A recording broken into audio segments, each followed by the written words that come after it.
texto que nós temos usado hoje para a nossa reflexão, ele se encontra no Evangelho de Lucas, no capítulo 24, o versículo 13 até o versículo 35, que nos fala, depois da ressurreição de Jesus, aqueles dois discípulos a caminho de Emaús, e no domingo nós comemoramos a Páscoa do Senhor e a ressurreição de Jesus. E eu quero começar aqui fazendo uma pergunta para você: será que de fato eu e você, será que nós realmente cremos na ressurreição de Cristo? Será que isso é verdade no meu coração? É verdade no seu coração? Você de fato crê nessa frase que Jesus ressuscitou? No ano de 1996, eu estava na cidade de Maringá e eu saí para ir no centro da cidade e havia uma praça muito bonita e eu vi um aglomerado de pessoas naquela praça e eu resolvi chegar um pouquinho mais próximo. Estacionei o meu carro e desci do carro e me aproximei um pouco daquela praça para ver o que seria aquela aglomeração de pessoas ali.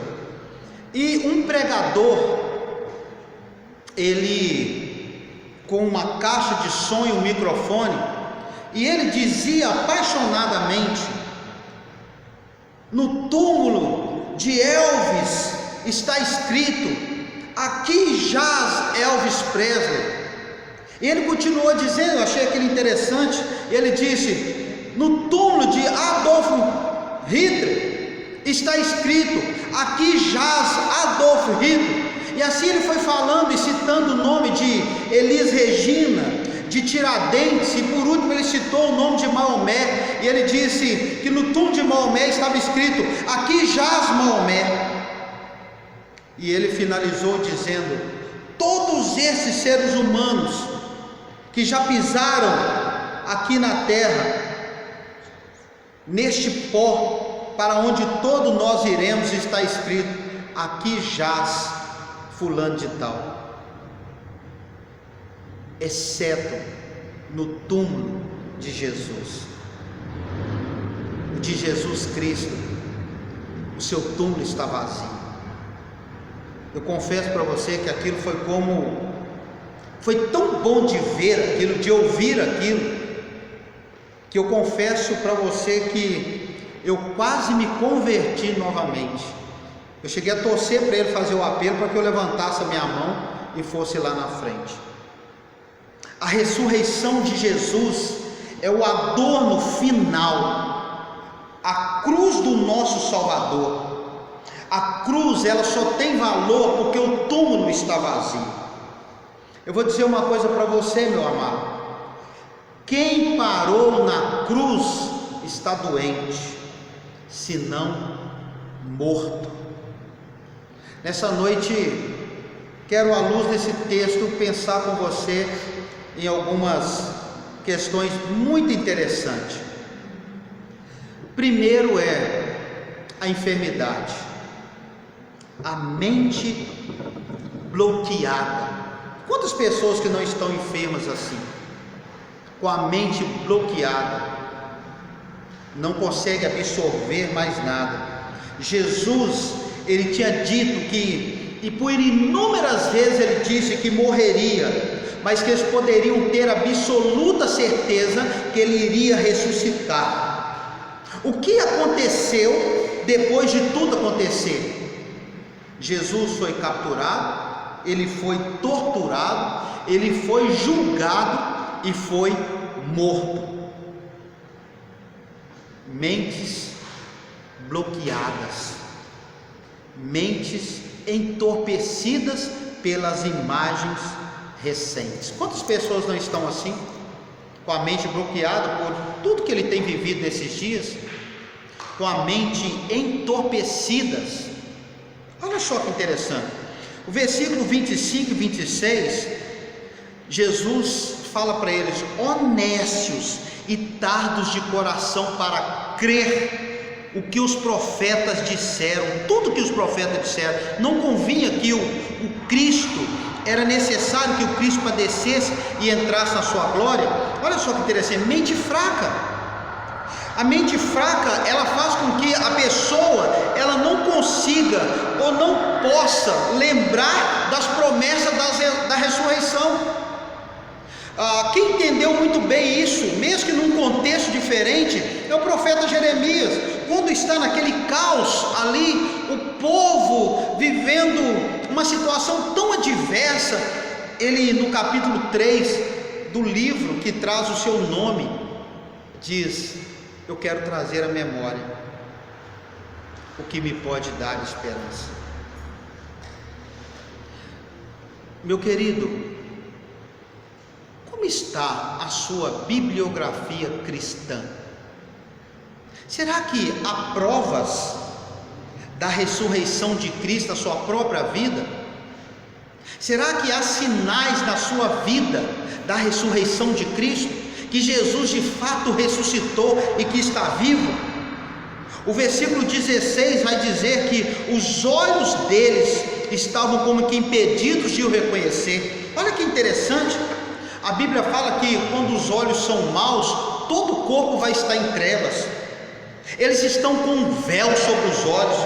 Jesus estava ali do lado deles e eles lamentando a sua morte. Eles não conseguiam ver, eles não conseguiam perceber que quem estava do lado dele era Jesus. Quantas pessoas que não estão assim, com os olhos impedidos, e às vezes porque a situação está de um jeito que nós não queríamos que estivesse, às vezes passando por um momento de tribulação, às vezes uma crise, seja ela de que forma é essa crise, uma enfermidade, um aperto financeiro, uma crise familiar, uma crise ministerial, ou quem sabe uma crise social, ou uma crise econômica, como muitos têm dito aí, ou até mesmo uma crise da saúde, e os seus olhos ficam impedidos de ver que o próprio Cristo ressurreto está ao lado, mas os seus olhos não conseguem vê-los. E às vezes Jesus está ali caminhando, mas eles estão lá lamentando a sua morte. Um raciocínio acorrentado ao passado. O raciocínio está lá preso ao passado. Aquelas tragédias que ocorreram, eles tinham conhecimento dos fatos, eles tinham o conhecimento da importância daqueles fatos, mas eles estão desencantados. É assim que você se encontra? Jesus não disse para nós, para mim e para você, através das Escrituras, que no mundo nós teríamos aflições, mas ele diz: tende bom ânimo, eu venci o mundo. Mas parece que as pessoas estão desencantadas por causa da mente bloqueada, e o pior, nada mudava as suas conclusões obtusas. Ele disse, é bem verdade que ele disse que iria ressuscitar, e que algumas mulheres foram lá e encontraram um túmulo vazio. Meu querido, meu amado, o Senhor já não disse de antemão para nós, através da sua palavra, que nós teríamos aqui, enquanto estamos aqui, que passaríamos por aflições, passaríamos por tribulações, às vezes tempestade, toda sorte de, às vezes, sofrimento. Ele não disse. Por que o nosso raciocínio às vezes se acorrenta ao passado? E o pior, parece que nada muda as nossas conclusões. Naquele contexto, nem mesmo o testemunho das mulheres, aquele túmulo vazio. Qual é a sua evidência de ser um discípulo do Jesus ressurreto? Não apenas esse tipo de evangélico de hoje, da era gospel, que está tão em moda. Não apenas esse tipo de evangelho dessa era que nós estamos vivendo, essa era gospel. Qual que é a evidência na sua vida que você de fato é um discípulo, é uma discípula desse Jesus ressurreto. As emoções estavam travadas daqueles dois irmãos a caminho de Emaús.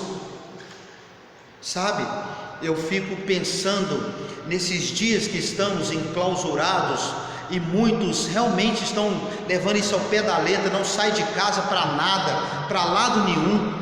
Eu fico tentando imaginar, tomara que esses dias de confinamento, esses dias de estar em casa com a família, possa nos fazer recuperar as nossas emoções, porque quantas pessoas que tinham oportunidade de ir à igreja, mas que tinham as suas emoções travadas, que o hino, que o cântico não alcançavam mais o seu coração, nem aquele sermão de fogo o tirava daquela mornidão.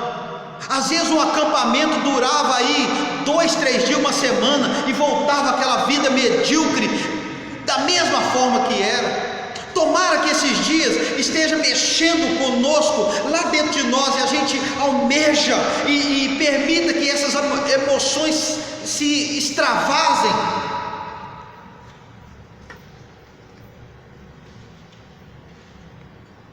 O tratamento dos médicos está a caminho. Versículo 29, quando Jesus faz menção de continuar adiante, eles vão parar na vila que eles têm que ir, e eles então pedem para que ele ficasse com ele. O texto fala constrangeram, dizendo para ele: fica conosco porque é tarde e o dia já declina. E o texto vai dizer que Jesus então entrou para ficar com eles. Que visita, né?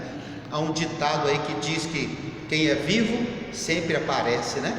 Jesus está vivo e Jesus então aparece para promover a fé em seus discípulos. O próprio Jesus dá uma boa bronca neles. Às vezes um puxão de orelha, faz parte, é importante. E Jesus, no versículo 25, 26, ele diz: olha aqui, ó nécios e tardos de coração, para crer tudo o que os profetas disseram. Porventura não convinha que o Cristo padecesse e entrasse na sua glória? Nada substitui, às vezes, um puxão de orelha, com açúcar, com afeto, mas também com um pouquinho de força. E a partir do verso 27, ele vai trazer para eles um belo de um sermão. O texto fala que, começando por Moisés, discorrendo por todos os profetas, expunha-lhe o que a seu respeito constava em todas as escrituras. Eu vou dizer uma coisa para vocês, dá vontade de pegar esse sermão aqui, esse estudo, esse escrito aqui nesse papel, rasgar e pedir uma cópia daquele sermão. Ali não é um versículo, como um dia desse eu li, achei interessante, estampado numa camisa: carregar Jesus no peito não é tão difícil. Eu quero ver é ter coragem para ter peito para andar com Jesus. Andar com ele no peito não é tão complicado, não é difícil, mas eu quero ver é ter peito para andar com ele. Há tantos outros versículos que a gente vê na traseira de um caminhão, no vidro traseiro de um automóvel, mas aqui não se trata de apenas um versículo, é um belo sermão, é ouvir Cristo falando de Cristo, é a palavra viva explicando a palavra escrita, é o poder de Deus que caminha na história através da palavra de Deus. Que sermão! E Jesus então vai trazer através desse sermão um belo gesto também. O versículo 30 diz que quando eles estavam à mesa, ele toma o pão e abençoou e partiu o pão. Eles reconheceram quando ele ministra a ceia, né? Domingo nós participamos da ceia, e quantas pessoas não valorizam a ceia do Senhor? Eu volto a dizer, tomara que esses dias façam-nos refletir. Quantas pessoas que perdem um momento de celebração da Santa Ceia por qualquer motivo, como se fosse uma coisa banal, esquecem que é mandamento do Senhor. São 2 mandamentos, é o participar da Santa Ceia e o batismo. ceia é a oportunidade da extrema comunhão, e Jesus vai usar como estratégia, a última estratégia de Cristo para curar aqueles dois foi ceiar com eles. Olha a importância da ceia. Mesmo Jesus tendo um incrível gestos provocadores de fé, ele jogou saliva no barro para curar aquele cego, deu ordem ao mar, tocou no leproso, ressuscitou a Lázaro, morto já 4 dias, ofereceu um colo para a criança, teve um atraso sem explicação, olha que repertório incrível de gestos provocadores de fé. Mas Jesus vai mexer com a fé daqueles dois através de ceiar com eles. Apocalipse, no capítulo 3, versículo 20, aquela igreja morna de Laodiceia, o Senhor fala para eles: olha, eis que estou à porta e bato, se alguém ouvir a minha voz e abrir, eu entrarei e cearei com ele, e ele comigo. O que Jesus não faz, né? O que Jesus não faria para selar o seu retorno a essa igreja morna, pronta para recebê-lo novamente? O que Jesus não faz por você? O que Jesus não faz por nós? Quero concluir aqui, meu amigo. O texto vai finalizar no versículo 31 dizendo: então se lhe abriram os olhos e o reconheceram, mas ele desapareceu da presença dele. Quando os nossos olhos se abrem e o nosso coração arde, nós não precisamos mais da presença física do Senhor. Quantas pessoas estão clamando pela presença física dele? Mas um homem ou uma mulher que tem os seus olhos abertos e o seu coração arde por esse Cristo ressurreto, ele não precisa mais da presença física. O simples fato de saber que hoje nós temos o Espírito Santo que habita em nós é suficiente. Então eles vão dizer um ao outro: porventura não nos ardia o coração? Fogo no coração. A emoção faz parte da verdadeira vida cristã. Ela não é o alicerce, mas ela faz parte. Chorar na presença do Senhor, sorrir na presença do Senhor, ajoelhar-se na presença do Senhor, dobrar-se na presença do Senhor, levantar, alçar a voz na presença do Senhor, aquietar-se na presença do Senhor, tremer na presença do Senhor, pôr a boca no pó. Nós vemos expressões de emoções por toda a Bíblia. Quantas pessoas não conseguem mais, num culto coletivo, se emocionar na presença do Senhor? Quem sabe não é hora de você recuperar esses valores que se perderam e sair da letargia, da mornidão? Quem sabe não é hora de deixar o nosso coração arder na presença do Senhor, se aquietar na presença do Senhor, se emocionar? Isso faz parte da verdadeira vida cristã. É na presença do Senhor que eu tenho que me emocionar. Não é num campo de futebol, não é de frente à televisão, é na presença desse Deus que se encarnou em figura humana, habitou entre nós. Mas a Bíblia diz que ele morreu, mas ele ressuscitou e vive para sempre. Você acredita de fato na ressurreição de Cristo? Que nessa noite as evidências dessa ressurreição possam permear toda a sua vida, em nome de Jesus. Amém. Graças a Deus. Nós vamos orar mais uma vez. Se você puder, faça essa oração comigo. Eu tenho alguns pedidos aqui e eu vou fazer menção. O nosso irmão Herbert, na cidade de Anápolis, pede oração. A nossa irmã Gabriela, Fernanda, ela também pede oração. Gabriela, Deus abençoe. Gabriela é filha do meu amigo, irmão em Cristo, Fernando Villanova. Estão lá em Primavera do Leste, no Mato Grosso. O João Neto, atleta de Cristo, ele também está pedindo oração. Deus abençoe sua vida, João Neto. A Geiciele, lá em Santa Luzia, Minas Gerais. O João Paulino, lá em Anápolis, Deus abençoe sua vida. O Azemar, Deus abençoe, irmão Azemar, lá na cidade de Anápolis também. A Ana Luísa, lá em Goiânia, Deus abençoe sua vida, Ana Luísa. E também a nossa irmã Solange, esposa do nosso pastor Pedro Bandeira, Deus abençoe, pastor da Igreja Cristã Evangélica Cesarina. Vamos orar, se você puder, faça essa oração conosco.